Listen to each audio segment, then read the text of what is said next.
আজকে আপনাদের বানিয়ে দেখাবো একটা হোমমেড হেয়ার অয়েল যেটা আপনার চুল পড়া কমাবে, চুল গজাবে আর চুলকে করবে সিল্কি শাইনি। অল্প পরিমাণ ইনগ্রেডিয়েন্টস থাকলে আপনারা এই হেয়ার অয়েলটা বানাতে পারেন। যাদের কিনা হেয়ার ফল হয়, চুলে খুশকি, তারা চুল গজাতে যাচ্ছেন আর চুলকে সিল্কি শাইনি আর ময়শ্চারাইজ করতে যাচ্ছেন, তাদের জন্য এই তেলটা বেস্ট। তাহলে চলেন আপনাদেরকে এই তেলটা আমি কিভাবে বানালাম তাই দেখাই। So don't skip this video and let's get into it.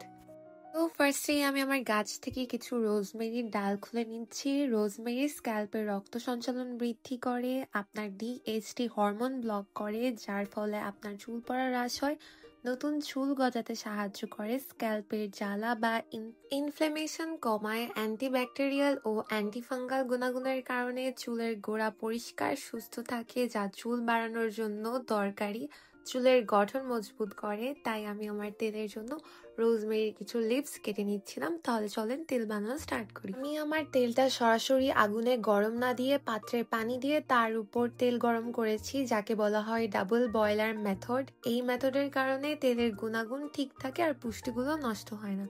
তো প্রথমেই আমি এটার মধ্যে দিয়ে দিব কোকোনাট অয়েল রিবানার। কোকোনাট অয়েল মেইনলি আমাদের ময়েশ্চারকে সিল করে, কিন্তু যাদের হাই পরসিটি হেয়ার তাদের জন্য কোকোনাট অয়েল না, লো পরসিটি হেয়ারের জন্য কোকোনাট অয়েল বেস্ট, কিন্তু চাইলে আপনারা যে কোনো মানুষ ইউজ করতে পারেন। তারপর আমি আমার তেলে ইউজ করছি জাপানিজ ক্যামেলিয়া অয়েল, যেটা অ্যান্টি অক্সিডেন্টে সমৃদ্ধ, হালকা ও সহজে চুলে ঢুকে যায়, হাই পরসিটি হেয়ারের জন্য ভালো কারণ এটা হালকা, চুলের উজ্জ্বলতা আর সফটনেস বাড়ায়, চুল পড়া কমাতে সাহায্য করে। এই তেলটা আপনারা পেয়ে যাবেন জাপান মেকওভার স্টোরে। আপনারা জাপানিজ কি প্রোডাক্ট চান আপনারা চাইলে এই পেজে নক করতে পারেন। আমি আজকে থেকে শুধুমাত্র জাপানিজ এই পেজ নিয়ে কাজ করছি। আপনারা এই পেজে আমার সব ধরনের হেয়ার কেয়ার বা স্কিন কেয়ার প্রোডাক্ট গুলো পেয়ে যাবেন, জাপানিজ মেইনলি।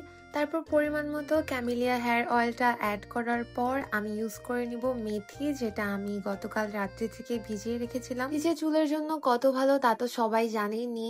মেথি ড্যান্ড্রাফ দূর করে, স্ক্যাল্পের ইনফ্লেমেশন কমায়, চুল মজবুত করে, চুল পড়া কমায়। তারপর আমি আমার ফেভারিট এই রোজমেরি লিভস গুলো দিয়ে নিচ্ছি। আপনারা চাইলে ড্রাইটাও ইউজ করতে পারেন, চাইলে আমার মতো তাজাটাও একটু ধুয়ে ভিজিয়ে রেখে ইউজ করে নিতে পারেন। তারপর আমি এই তেলটাকে 15 থেকে 20 মিনিট এইভাবে হট বয়েল পাত্রের মধ্যে রেখে দিব। আমি কিন্তু চুলা হাই ফ্লেমে জ্বালিয়ে রেখেছি। এখানে একটু রোজমেরি আর মেথি ভিজিয়ে রেখেছি, যেটা কিনা আমি আমার হেয়ার টোনার হিসেবে ইউজ করব। আপনারা চাইলে এই রেমেডিটাও আপনাদেরকে দেখাতে পারে আমি কিভাবে ইউজ করি আর বানাই। তারপর হয়ে গেল আমার তেলটা। মেইনলি এটা একদিনের জন্যই বানিয়েছিলাম, কিন্তু আপনারা চাইলে এটা বানিয়ে স্টোর করে রাখতে পারেন। আপনারা যদি এটা সানলাইটের নিচে রাখেন তাহলে এর উপকারিতা আরো বেড়ে যায়। আমি হেয়ার অয়েলটা আমার গোড়াতে ভালোভাবে আগে দিয়ে নিচ্ছি বেশি বেশি করে, তারপর এটাকে সুন্দরভাবে মাসাজ করে নিব।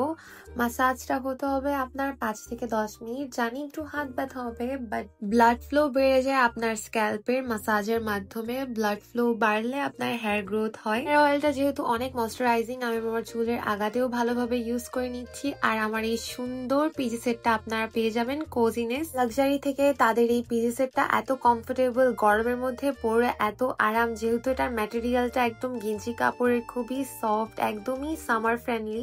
দেরি কিসের, জলদি করে আপনারা এই পেজে নক করে ফেলেন, এই সুন্দর পিজি সেটটা অর্ডার করে ফেলেন। এই হেয়ার অয়েলটা আপনারা যদি উইকলি 2 থেকে 3 বার ইউজ করেন, হালকা গরম করে স্ক্যাল্পে মাসাজ করে, তারপর 1-2 ঘন্টা রেখে আপনারা যদি শ্যাম্পু করে ফেলেন, আই হোপ আপনারা একটা ভালো রেজাল্টই পাবেন। তারপর আমার হাজবেন্ড বাসায় আসার পর আমি তাকে লেফট ওভার অয়েলস গুলো লাগিয়ে দিচ্ছিলাম, যেহেতু এটা চুলের জন্য অনেক ভালো। ছেলে মানুষের তো বেশিরভাগই কোনো নিজের প্রতি কেয়ার থাকে না, তেমন আমার হাজবেন্ডও ওরকম স্কিন কেয়ার হেয়ার কেয়ার কিছুই করে না। আমি আসার পর যতটুকু পারি অতটুকু করার ট্রাই করি। আপনারাও আপনাদের হাজবেন্ডকে এইভাবে এই হেয়ার অয়েলটা লাগাতে পারেন। এটা যেহেতু হেয়ার গ্রোথের জন্য অনেক ভালো, প্লাস তারা যেহেতু সারাদিন জব করে আসে, একটু হেড ম্যাসাজ দিলে হয়তো বা তাদের যাই হোক এটা। তারপর আমি 2-3 ঘন্টা রেখে ধুয়ে ফেলি। এই তো হচ্ছে আমার রেজাল্ট। চুলটা বাকি দিনের থেকে একটু বেশি ঝলমলে আর একটু ম্যানেজেবল লাগছিল। Trust me, I am not lying. I hope this video will help you. আর বাকি আপনারা যতই হেয়ার কেয়ার করেন, শ্যাম্পুর সময় কিন্তু 100 থেকে 200টা চুল পড়া নর্মাল।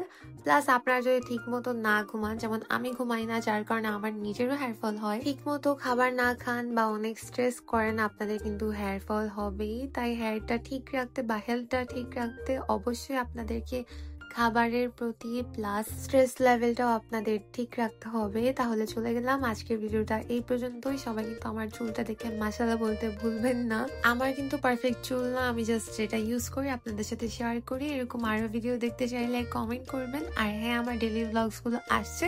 সবাই ভালো থাকবেন। Thank you for watching. Bye by.